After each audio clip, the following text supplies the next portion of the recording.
அப்பவே எனக்கு சந்தேகமா இருந்துச்சு. நீ என்ன பால் கொடுத்தன்னு வேற தெரியல. கேட்டா மறைச்சிட்ட. ஸ்வேதா, நீ மாடியில போய் பாரு. எனக்கு என்னமோ அஞ்சலி தாய்ப்பால் தான் கொடுத்தாளான்னு சந்தேகமா இருக்கு.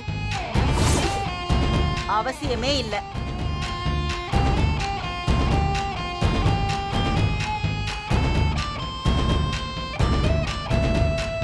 என் பொண்ண அவ குழந்தைக்கு பாக்கெட் பால் தான் கொடுக்க சொன்னேன். இப்ப அதுக்கு என்ன?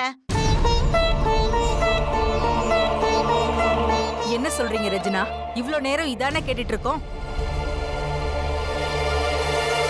பிறந்த குழந்தைக்கு எதுக்கு தாய்ப்பால் தரல? ஏன் எங்க கிட்ட மறைக்கணும்?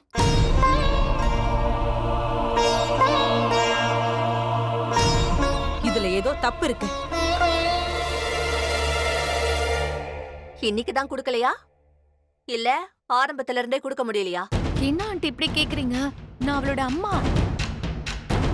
அப்படியா அஞ்சலி? அப்ப ஏன் பால் கொடுக்கல? எதுக்கு பாட்டில் பால் கொடுத்த? என்ன எல்லாரும் இவ்ளோ மோசமா இருக்கீங்க? அஞ்சலிக்கு அதுல ப்ராப்ளம் இருக்கு. மதர்ஸ் மில்க் சஃபிஷியன்ட்டா இல்ல.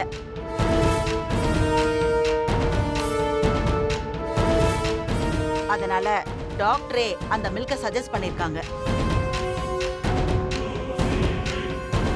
அவளால தாய்ப்பால் கொடுக்கறதுக்கு சக்தி இல்ல.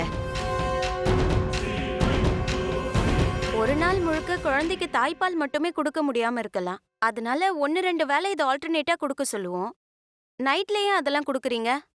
ஃபுல் டைம் அதையே கொடுத்தா அப்ப தாய்ப்பாலே தரது இல்லையா? சொல்ல அஞ்சலி, குழந்தை பாக்கியங்கிறது காசு கொடுத்தோ இல்ல எப்படியோலாம் வாங்கிட முடியாது. அது கடவுள் கொடுக்கிற வரம். அத ஒழுங்கா வளர்க்க சக்தி இருக்கணும்.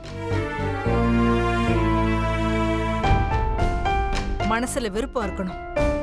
உனக்கு முடியலன்னா ஹாஸ்பிட்டலே ஏன் என்கிட்ட சொல்லல? இப்ப கூட மாடியில கேட்டப்போ தாய்ப்பால் தானே போய் சொன்னா.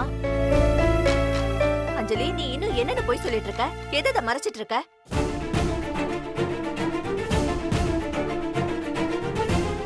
ஒரு அம்மாவா உனக்கு இதை எப்படி செய்ய தோணுச்சு?